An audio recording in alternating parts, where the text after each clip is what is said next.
박수로 환영해 주시면 감사합니다.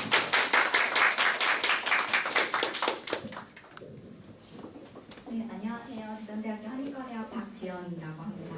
오늘 먼저 이 자리에서 발표할 기회를 주셔서 너무 감사드리고요. 병원 교수님도 많이 와 계시고 사실 제가 굉장히 많이 떨리는데 또 이런 기초 연구 분야에 있어서 치매 우선순위를 같이 논의하는 이 자리에 발표를 할 수 있게 돼서 굉장히 영광스럽게 생각이 되고요. 앞으로 연구를 조금 더 열심히 해야겠다는 생각이 또 많이 들기도 하는 것 같습니다. 저는 사실 이 치매 작용 기전을 연구하는 데 있어서는 많은 연구 분야가 존재하지만 그 중에서도 국소 부위에서 발현이 되는 생물학적 인자들의 역할에 관해서 이제 연구를 발표를 드리려고 합니다.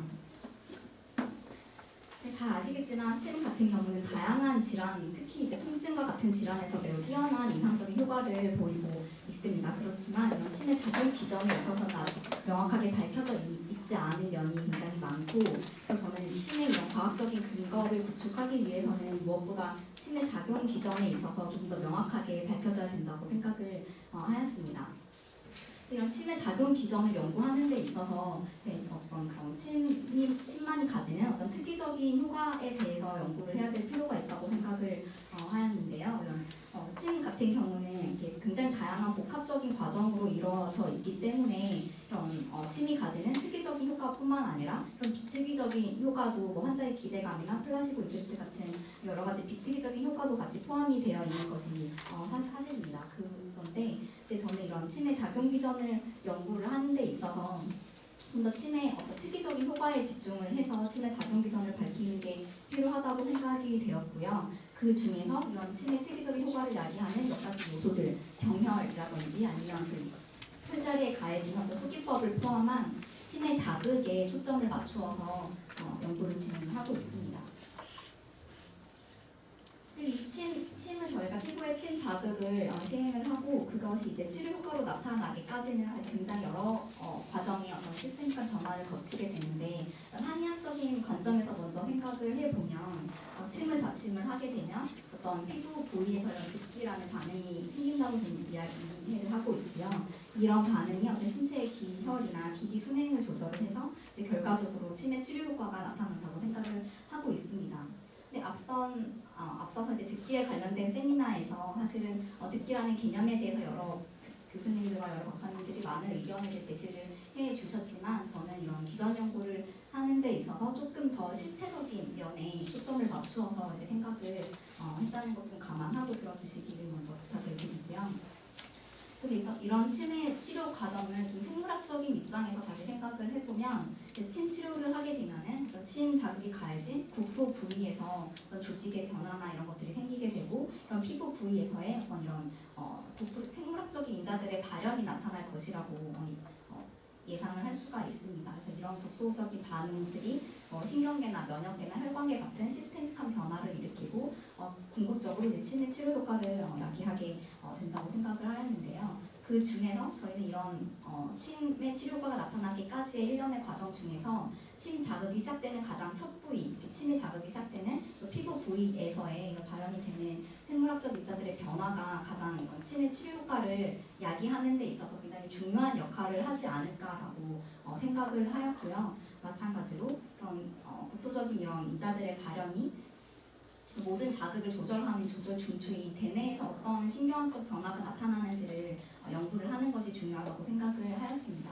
이 두 가지 포인트에 맞추어서 저는 이제 연구를 계속 진행을 해오고 있습니다. 자침한 부분에서 국소적으로 발현되는 어떤 인자들이나 자침 국소부에 관련된 연구는 사실 다양한 방면에서 이루어지고 있는데요. 굉장히 잘 아시는 이제 그런 부분이 커넥티브 티슈와 관련이 되고 있다는 그런 논문이 있고요. 자침한 이후에 그 국소 피부 주변 조직에서 어떤 물리적인 조직의 구조적인 변화가 나타나게 되고, 그것이 이제 그런 파이브로블라스트 셀의 구조적인 변화 때문에 여러 가지 인자들의 발현이 나타날 것이라는 것을 이제 제시가 먼저 되었고요. 이 이외에도 말초신경에서 어떤 마스트 셀이나 그런 히스타민의 변화가 나타난다든지, 아니면 피부 부위의 어떤 경혈 부분에서의 전하량의 차이가 나타난다든지, NO의 변화의 차이가 있다든지 하는 이런 자침한 국소 부위에서 어떤 변화가 나타나는지에 대한 연구도 굉장히 다양하게 이루어지고 있습니다. 근데 이런 연구들 같은 경우는 사실 그 경혈 부위 그리고 침을 자극한 그 국소 부위에서 어떤 변화가 나타나는지를 측정을 했다는 것에서 굉장히 의미를 찾을 수 있지만 이런 변화들이 구조적으로 변화하는 이런 변화들이 궁극적으로 어떻게 치료 효과랑 연결이 되는지에 대해서는 좀 이렇게 많이 밝혀내지 못했다는 그런 한계점이 있다고 생각을 합니다. 최근에 이제 발표된 이런 두 건의 논문을 대표적으로 말씀을 드리면 이제 자침한 부위에서 TRPV1의 증가가 나타나게 되고 이런 것이 이제 침의 어떤 진통 기전을 매개하는 중요한 인자로서 역할을 한다라는 논문이 나오기도 했고요. 또 이제 아데노신 1의 리셉터들이 이제 침 자극에서 발현이 증가되면서 역시 마찬가지로 침의 진통 기전을 야기하는 어떤 핵심 인자일 것이다라는 이런 논문들이 많이 발표가 되고 있습니다. 이런 국소 부위에 관한 여러 가지 연구들을 통해서 저희가 이제 알 수 있는 것은 이런 침 자극이 시작되는 이런 피부 부위가 어떤 침의 치료 효과를 야기하는 데 있어서 굉장히 중요한 역할, 또 바이오 스위치로서의 역할을 한다는 것으로 정리를 할 수가 있을 것 같습니다. 그 다음으로 앞서 말씀드렸던 것처럼 이런 침 자극이 변화가 결국은 이제 중추신경계에 어떤 변화를 일으켜서 침의 치료 효과로 연결이 되는지에 대해서도 연구를 하는 것이 필요하다고 생각을 하였는데요. 그 중에서 저희는 이런 커넥티비티를 연구하는 연구 방법론을 선택을 해서 지금 연구를 진행을 하고 있습니다. 커넥티비티 연구 같은 경우는 이제 사실 그 자침한 이후에는 대뇌 각 부위에서 신경세포의 활성화가 나타난다는 그런 연구들이 부분적으로 굉장히 많이 이루어지고 있는데 이제 이 기능적 연결성을 분석하는 연구 방법론은 이런 대뇌 각 부위들이 어떻게 유기적으로 서로 밀접하게 상관이 되어 있는지를 연구를 하는 방법이고요. 그래서 저희는 이런 사실 침 치료 같은 경우가 대뇌의 한 부분을 대뇌 한 부분의 신경세포의 활성을 증가시킨다기보다는 굉장히 여러 부위의 대뇌 부위를 조절을 함으로써 결과적으로 이제 치료 효과가 나타난다고 생각을 했기 때문에 이런 각 대뇌 부위 간의 연결 관계를 분석하는 이런 기능적 연결성 분석 방법이 굉장히 유용할 것이라고 생각을 하였습니다. 그래서 이런 신경학적인 변화를 관찰할 수 있는 마커로 이제 시포스의 변화를 이제 측정을 하였는데요. 시포스 같은 경우는 어떤 신경세포가 활성화가 되었을 때 발현이 되는 이제 그런 물질로 이제 신경세포의 활성을 간접적으로 측정을 할 수 있는 그런 지표 물질로서 사용이 된다고 생각을 하시면 될 것 같습니다. 그래서 저희 연구는 이제 크게 두 단계로 나뉘어서 이제 진행을 하고 있는데요. 첫 번째 단계로 자침한 국소 부위에서 나타나는 생물학적 인자들의 발현에 대해서 연구를 하고 있고요. 두 번째로는 이런 침 자극에 의해서 대뇌 부위에서 어떤 신경학적 변화가 나타나는지, 그리고 이런 대뇌 신경학적인 변화가 피부 부위에서 변화하는 이런 인자들과 어떻게 밀접하게 연결이 되는지에 대해서 이제 두 번째 단계로 연구를 진행을 하고 있습니다. 먼저 첫 번째 단계에 대해서 간단하게 설명을 드리도록 하겠습니다. 저희는 이제 양릉천이라는 혈자리에 자침을 하였고요. 이제 침 놓은 그 국소 부위에서 어떤 인자들이 발현이 되는지를 관찰을 하기 위해서 일단 유전자들의 발현을 전체적으로 스크리닝을 하는 과정을 먼저 거쳤습니다. 그래서 cDNA 마이크로array 분석을 통해서 자침한 이후에 어떤 유전자들이 변하는지를 먼저 스크리닝을 하였고요. 여기서 이제 발현된 인자들 110개 정도의 증가된 유전자들을 대상으로 이제 패스웨이 분석을 통해서 분석을 해본 결과 이제 맵카이네이즈 시그널링 패스웨이가 가장 유의하게 침 자극에 의해서 증가되고 있는 패스웨이로 분석이 되었습니다.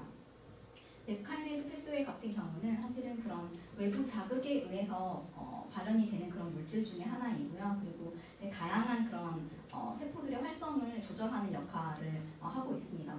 그런 세포의 생식이나 분화 증식 이런 것과도 많이 연결이 되고 있고요. 그리고 얼크 그리고 JNK, 피설리에 이렇게 세 가지의 단백질을 포함을 하고 있는데 그 중에서 얼크 같은 경우는 그런 세포들의 어떤 증식 분화랑 조금 더 많이 관련이 되고 있고요. 그리고 어떤 그런 세포의 사멸과도 관련이 되고 있는 그런 두 가지의 이중적인 성격을 가지고 있다고 생각을 하시면 됩니다. 그에 반해서 이제 JNK나 피설리에 같은 경우는 좀 더 외부의 스트레스에 의해서 발현이 되는 물질이고 외부의 자극이나 이런 외부적인 스트레스에 의해서 발현이 되는 물질이라고 생각을 할 수 있고요. 그래서 저희는 이런 각각의 인자들이 어떻게 발현이 되는지를 이제 웨스턴 블롯을 통해서 정량적으로 관찰을 하였고, 이제 뭐 어크랑 피서레이과 JNK 중에서 이제 어크의 발현이 가장 눈에 띄게 증가하는 것을 알 수 있었습니다. 사실 그 피서레이과 JNK 같은 경우는 큰 유의한 증가를 보이지 못했고, 어크 같은 경우는 자칫만 굉장히 초반 부위, 자칫만 5분에 굉장히 큰 증가를 관찰을 할 수 있었고요. 그리고 시간이 지날수록 이 발현된 양이 점점 감소하고 있다는 것을 알 수가 있었습니다.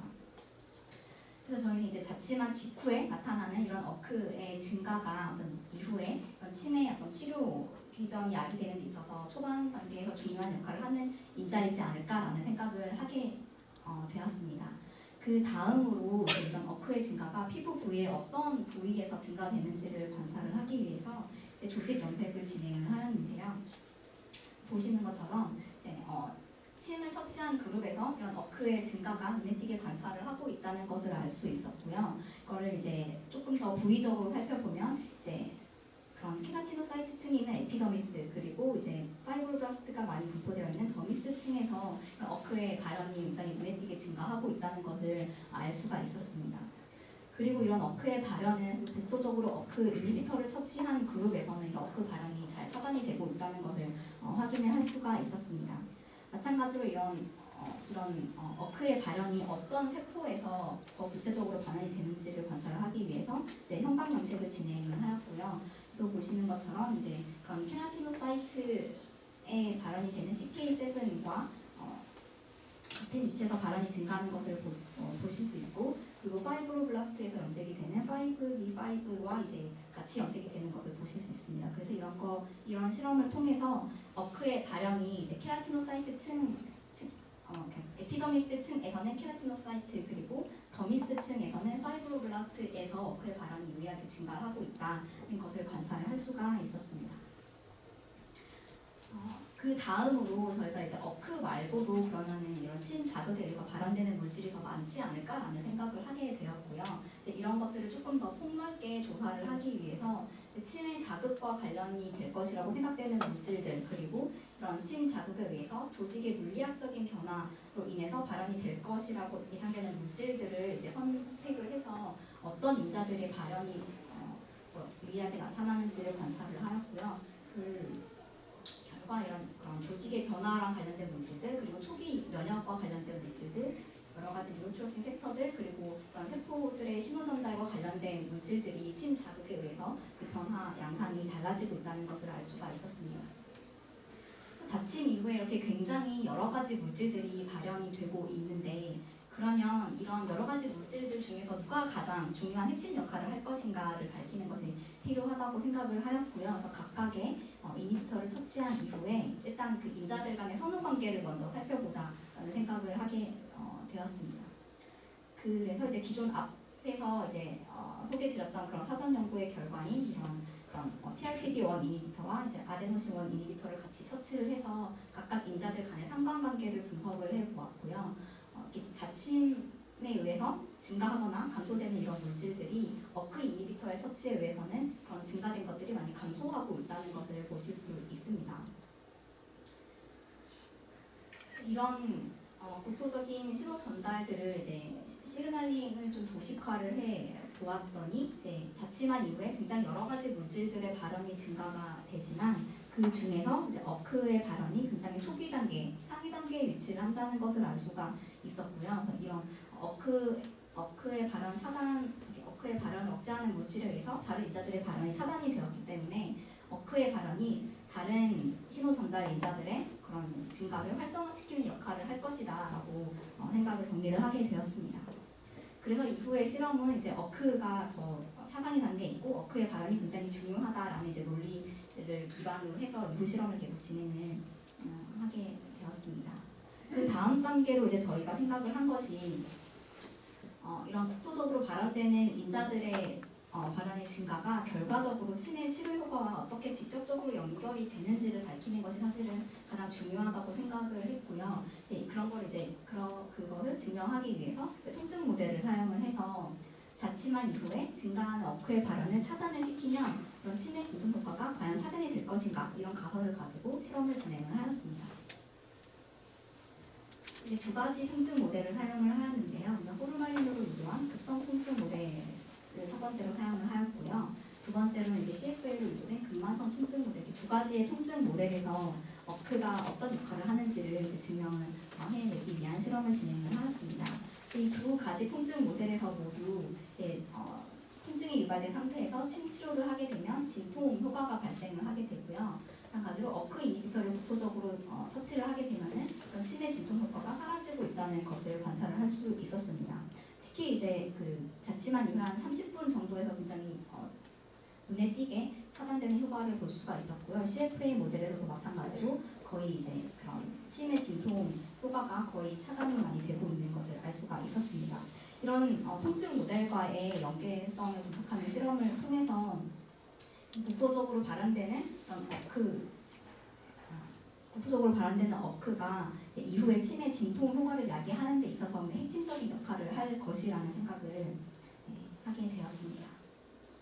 그 다음 단계로 이제 이런 일단 자칫만 이후에 이제 신경계에서 어떤 신경학적인 변화가 나타나는지를 관찰을 하는 목적을 가지고 실험을 진행을 하였고요. 마찬가지로 국소적으로 발현된 신호 전달 물질이 중추신경계에서 변화하는 이런 신경학적인 변화와도 밀접하게 연결이 될 것인가에 대한 질문을 가지고 연구를 진행을 하고 있습니다. 사실 이 앞까지 설명을 드렸던 내용은 저희가 이제 퍼블리시가 된 연구 내용들이고요. 지금 이제 설명을 드리는 두 번째 파트에 관한 연구 내용은 아직 지금 진행 중인 연구라는 것을 감안해 주시기를 바랍니다.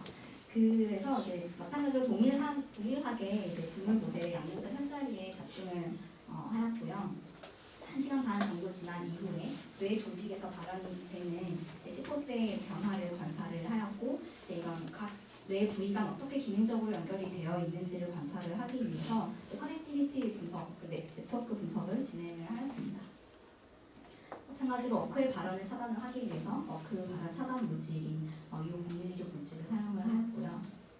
그래서 저희가 사실은 모든 전체 뇌 부위를 다 하지는 못했고 30개 정도의 뇌 부위를 대상으로 분석을 진행하였고, 그 중에서 한 11개 정도의 뇌 부위에서 침 자극에 의해서 신경세포의 활성이 유의하게 증가하거나 또는 유의하게 감소가 되었고요. 그럼 국소적으로 어크 이니비터를 처치한 이후에는 이런 증가했던 신경세포의 활성이 차단이 되거나 아니면 감소했던 신경세포의 활성이 다시 회복이 되거나 이렇게 하는 것을 볼 수가 있었습니다.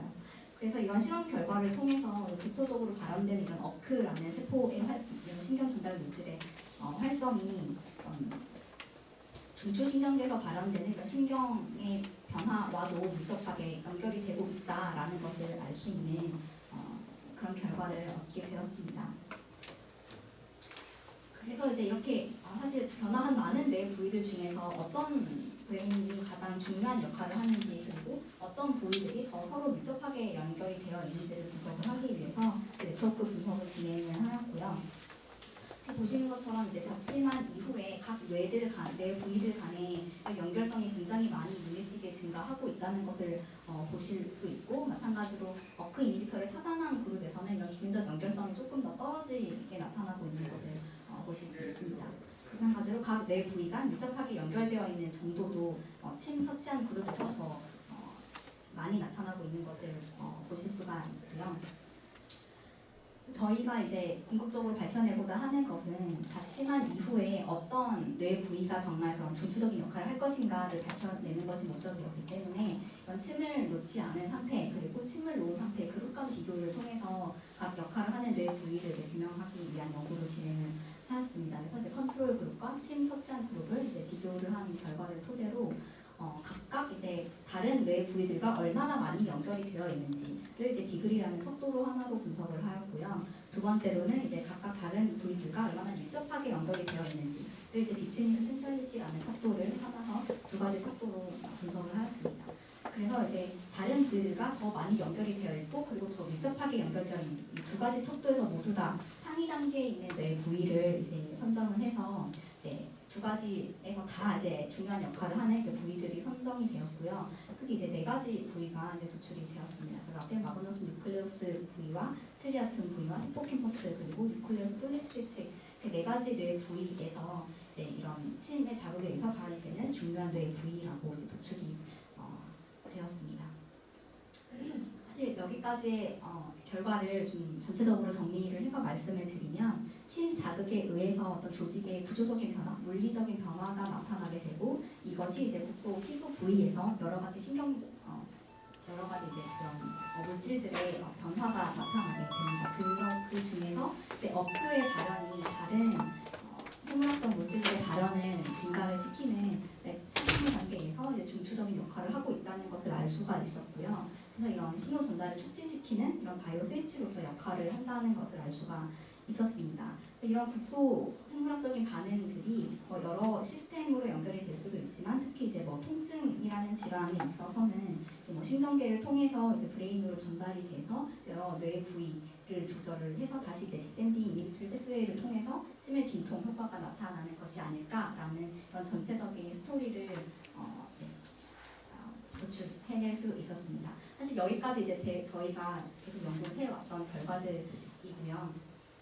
그 침의 작용 기전이 치료과까지 연결되는 부위에 있어서 저희는 그 침 자극이 시작되는 첫 부위인 피부 단계의 부위와 그리고 이런 모든 자극들을 조절하는 중추적인 역할을 하는 뇌 부위에서 신경세포의 활성을 관찰을 했는데 사실은 이런 구조적인 생물학적인 인자들의 변화가 어떻게 직접적으로 이런 뇌의 신경학적인 변화를 일으키는지에 대해서는 아직 완벽하게 밝혀내지 못했고요. 앞으로 이런 침의 작용 기전을 조금 더 구체적이고 조금 더 이제 체계적으로 더 증명을 해 나가는 것이 필요하다는 생각이 듭니다. 마찬가지로 지금 제가 두 번째에서 말씀드린 이런 브레인의 신경학적인 변화 같은 경우는 정상 모델에서 저희가 연구를 진행을 한 것인데요. 어떤 치매 치료 효과랑 결부를 시키기 위해서는 질환 모델에서 이제 향후 연구를 더 진행을 하는 것이 필요하다는 생각을 하고 있고 지금 이제 통증 모델을 대상으로 해서 이후 연구를 진행을 하고 있습니다. 이 연구는 이제 경희대학교 박희준 교수님과 오늘 이제 합쳐서 소개를 해주신 박종배 교수님이 굉장히 많이 도와주고 계신 연구이고요. 다른 여러분들의 노력에 의해서 연구가 지금까지 잘 진행이 되어 올 수 있었고 연구를 도와주신 많은 부대표한테 감사 인사를 먼저 드립니다. 제 발표는 여기까지 마치겠습니다. 감사합니다. 뭐 자장이랄까 아니면 파실리테이터로서 그 다음 김태원 교수 발표가 있고 난 다음에 전부 토론을 할 수도 있는데 혹시 막 이게 궁금해서 여쭙고자 하는 질문이 조금 있다가 잊어먹을 것 같은 그런 급한 질문이 있으시면 한 2개 정도 지금 얼른 이렇게 그 김이 새 나가기 전에 질문을 하셔도 좋겠습니다. 네, 이승훈 교수. 예. 이승훈 교수 먼저 선착순이요. 우선 굉장히 좋은 발표해 주셔가지고 제가 사실 눈병이 걸리는 와중에 또 제목을 보고 한번 꼭 듣고 싶어가지고 참석하게 됐습니다. 저는 현재 경희대학교 친구과에서 펠로우로 일하고 있는 이승훈입니다. 다름이 아니라 저도 임상이지만 치매 과학적인 기전에 대해서 굉장히 관심이 많아서 저도 이렇게 나름 이렇게 살펴보고 있는데 오늘 이제 보니까 발표하셨던 그 핵심 내용은 결국은 치매 어떤 시그널링의 최초의 어떤 스위치가 어크라는 거라는 걸 이제 강조해 주셨던 게 아마 오늘이 그 강의의 가장 핵심적인 내용이라고 제가 생각이 드는데요.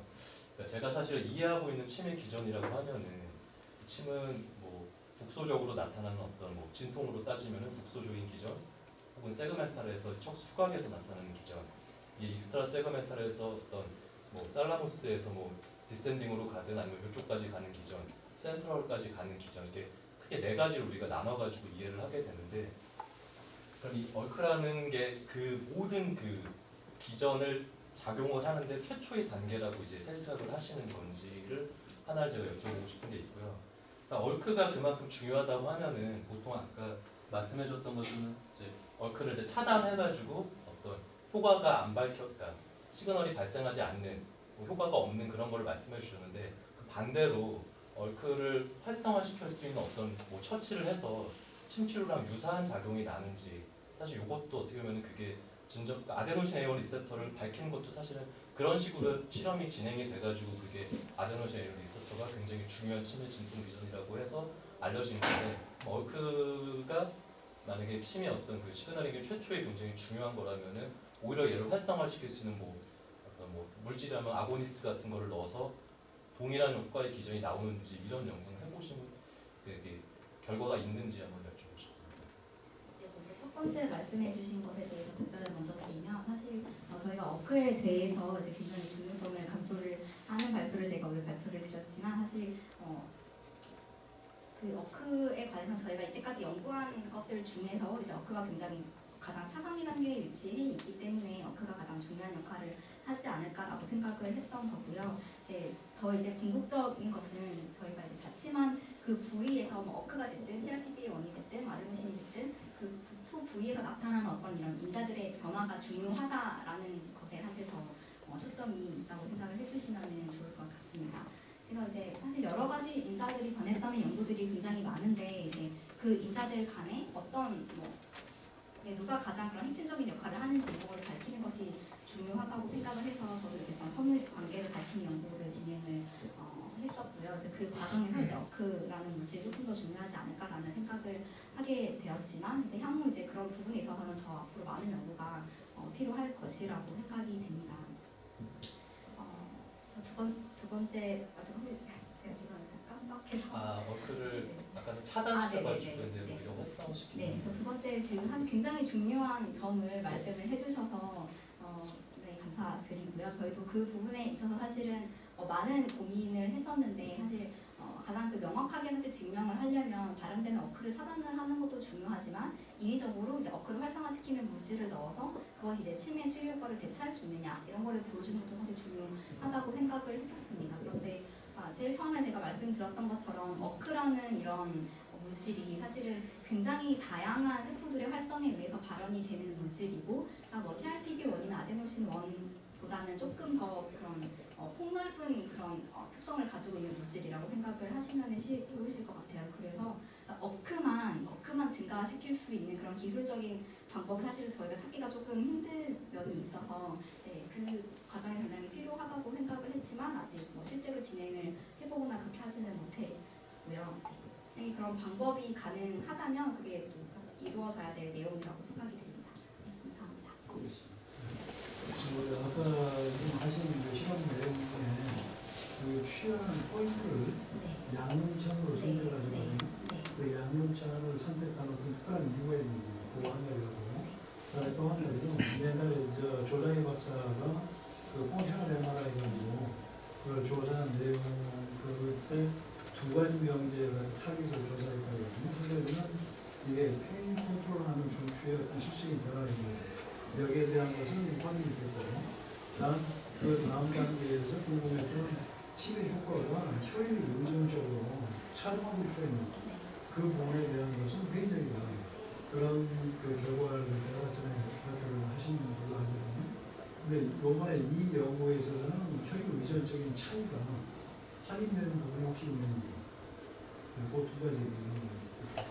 저희가 사실 혈액 간의 비교는 아직 연구를 더 진행하지 못했고요. 앞으로 이제 경혈 간의 비교라든지 아니면 경혈과 비경혈 간의 비교라는 측면에 있어서는 앞으로 연구가 더 되어야 될 부분이라고 생각이 됩니다. 그리고 첫 번째 이제 질문하신 혈자리 선택에 대해서 말씀을 드리면 사실은 그 통증 모델에 있어서는 족삼리혈이 굉장히 많이 사용이 되고 있는데 그래서 저희가 이 연구를 진행을 하는 초기에 이제 이런 치매 작용 기전을 밝히는 것이 저희의 가장 큰 목표였고 그렇게 하기 위해서는 어떤 치료 효과가 가장 명확하게 밝혀진 저희 내부적으로 검증이 된 혈자리를 선택을 하는 것이 중요하다고 생각이 되었습니다. 그래서 사실 저희 실험실에 제가 이 연구에서는 통증 질환을 말씀을 드렸지만 이제 박희준 교수님과 이제 같이 연구를 진행을 많이 하였는데 이제 저희 실험실에는 그 파킨슨 질환에 대한 연구를 굉장히 오랫동안 진행을 해오고 있었고 그때 이제 양릉천이라는 혈자리를 계속 지속적으로 오랜 기간 동안 사용을 해오고 있었습니다. 그래서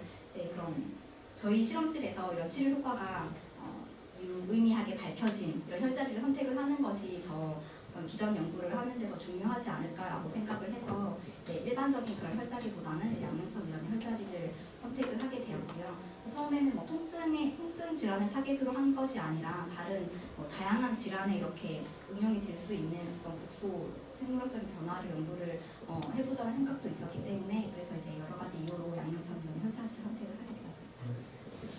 예, 추가로 더 질문 있으시면 이제 모아서 하는 토론 시간에 꼭 해주시기 부탁드리고 저기 좌장으로서 김태현 교수님 발표하시기 전에 제가 한 가지 질문인데 이 질문은 사실은 발표자한테 하는 질문이 아니라 청중에 계시는 특히 임상 교수님들, 임상 선생님들한테 질문인데 사실은 이 논문은 이 조금 전에 발표된 그 피어크에 관련된 논문은 2005년도 저널 오브 페인의 표지에 실렸던 논문입니다. 그런데 혹시 오늘 이전에 이 논문에 대해서 들어보신 적이 있으신지요? 예. 그래서 사실은 뭐 질문이라기보다는 이제 제 그 바람은 오늘 이 시간 이후에 혹시나 우리 임상에서 하시는 교수님들과 또 기초에서 하시는 교수님들 사이에 혹시나 이렇게 서로가 하고 있는 것이 이 연구 결과가 사실은 기초의학에서 의미가 있기 위해선 임상하실 때 뭔가 도움을 써봄직한 쓸만한 내용이 있을 때 더 이게 의미가 있는데 사실 임상 진료를 하시다 보면 많은 환자분들이 선생님 침이 왜 났는데요? 라는 질문들을 할 수가 있을 것이고 또 설령 그런 질문을 하지 않더라도 임상하시는 선생님께서 연구 아주 누구도 거역하기 힘든 이렇게 좀 제한되고 잘 조절된 실험 관찰을 통해서 침이라는 뭔가 자극을 하면 그 자극이 실제로 뭐 아데노신에 관련된 에너지와 관련된 거를 하기도 하고 또 이런 분자 화학적인 물질의 변화도 되니까 물론 그 다음에 남은 많은 과정들이 남아 있기는 하지만 여전히 우리 경기학교 기초학 실험실에서 이런 침의 기전에 대해서도 하고 있다라는 것을 우리 임상 교수님께서 이렇게 적어도 뭐 한 30초짜리라도 딱 설명이 돼 있어서 환자분들한테 설명자로 쓰실 수도 있고 하다면 그것이 바로 이제 임상과 기초 간에 서로 이렇게 왔다 갔다 할 수 있는 트랜슬레이션이 되는 그런 기회가 되지 않을까 저는 생각해서 오늘 이 자리 이후에는 참 기초 교수님들과 임상 교수님들과 간에 서로 이렇게 하는 거에 대해서 한번 관심도 기울여 보시고 저널 오브 페인에 나왔을 때는 제가 있는 대학에서는 저희 연구자 네트워크에서 그걸 뿌려서 저희 안에서는 화제도 된 적이 있는데 막상 실험이 된 경희대학교에선 전혀 모르시고 계셨다면 사실 이게 우리 안에 있는 어떤 가치나 우리 안에 있는 보석을 이게 제대로 이렇게 닦지 않아서 이 진주가 흙에 쌓여 있는 상황은 아닐까 생각해 봤습니다. 지금 한국은 독특하게 의과하고 한의과가 지금 제도적으로 이렇게 양립해 있고 그러다 보니까 의과에서 적용되는 어떤 원리라든가 이런 것들이 한의과에 거의 보편적으로 적용이 되고 있어요. 그래서 예를 들어서 그게 뭐냐면 제가 이제 한의계에서는 보험 업무를 제가 담당하고 있습니다. 한 10년 정도 가까이 하다 보니까 많이 이제 부딪히는 게 있어요. 예를 들어서 전기 간섭파 있잖아요. 간섭파를 재활의학과에서 텐스를 써요. 텐스를 이렇게 간섭파를 씁니다. 저주파 치료죠. 저주파 치료를 한 거하고 침을 놓고 전기 치료를 한 거예요. 똑같이 저주파를 놓은 거예요. 그 두 개를 똑같다고 대한민국 그냥 침도 아무것도 안 넣고 그냥 패드만 놓고 간섭파를 한 거하고 침을 놓고 거기다가 저주파를 놓고서 한 거하고는 두 개가 동일하다라고 판단해요. 근데 한의사들은 다르다 주장을 해요. 근데 다르다는 거를 자료를 내라 하면은 아무도 못 내고 있어요. 그러다 보니까 지금 수가적인 측면에서 차등화를 못 받아요. 차등화를 못 받아요. 한의사들이 봤을 때는 지금 제가 상식적으로 봤을 때는 피부를 피부층에 놓는 경우도 있고 피부층, 피대층이라고 하잖아요. 피부에 놓는 것도 있고 침이 머슬까지 들어가는 부분도 있고 그러면 거기에 피부에서 정기적인 자극을 주나 거하고 이 머슬이나 심형 단위, 혈관 단위의 그 전기자극을 준 거하고는 분명히 뭔가는 다를 것 같아요. 그런 다른 점을 뭐 이렇게 어떤 기전 연구를 통해서든 아니면 뭐 임상 실험을, 그러니까 이제 기전 연구와 관련된 부분이 있으면 그걸 자료를 내고 없으면 저희가 임상 실험을 통해 가지고 무언가가 다르다라는 거를 자료를 요즘은 이제 다 근거 기반이기 때문에 자료를 주어야 다른 수가 체계, 다른 수가 체계. 예를 들어서 피부에 놓은 거는 그냥 보험에서 그냥 예를 들어서 뭐 1,000원에 했는데 침을 놓고도 정기적인 자극을 주면은 거기다가 1,000원을 덧붙여서 2,000원을 받을 수 있는 그런 뭔가가 다른 그 효과에 대한 비교, 뭐 기전이든 임상적인 효과들 이런 부분들이 없어가지고 굉장히 그 한의계 임상 현장에서는 너무나 고통스러운 거예요. 침을 놓으면 전기치료를 많이 하거든요. 그러시다면 제가 네. 말씀 드려도 네. 죄송하지만 네. 그러시다면 이 한의사가 이 침 치르는 것이 이 저주파와는 다르다는 것을 검증하기 위해서 연구를 한다라는 아까 전에 얘기했던 그 여러 가지 W가 있지 않습니까? Who, research, what, 뭐 under what environment 하는 그런 여러 가지가 있을 때 그런 상황을 적용을 시키고 사실 그런 질문들이 기초 교수들한테 이게 전해져서 기초 교수들이 그 연구를 하고 그 기초 교수들 연구가 아니면 임상 교수도 하실 수 있겠죠. 그런 연구 임상 교수님이든 기초 교수님이든 그걸 연구를 하셔서 그것이 다시 임상의 어떤 진료 수가를 더 보장을 받고 또 진료 수가가 제대로 보장을 받아야지 임상의들도 더 신이 나서 침 치료를 할 거고 하니까 거기서 한마디로 이제 서로가 이렇게 상호 교류가 될 수 있는 너무나 좋은 명분입니다. 그런 명분을 듣고서도 연구를 안 한다거나 연구를 못 한다 그러면 나가야지 뭐. 김태훈 교수님 준비되셨습니까? 아, 예, 했습니다. 네.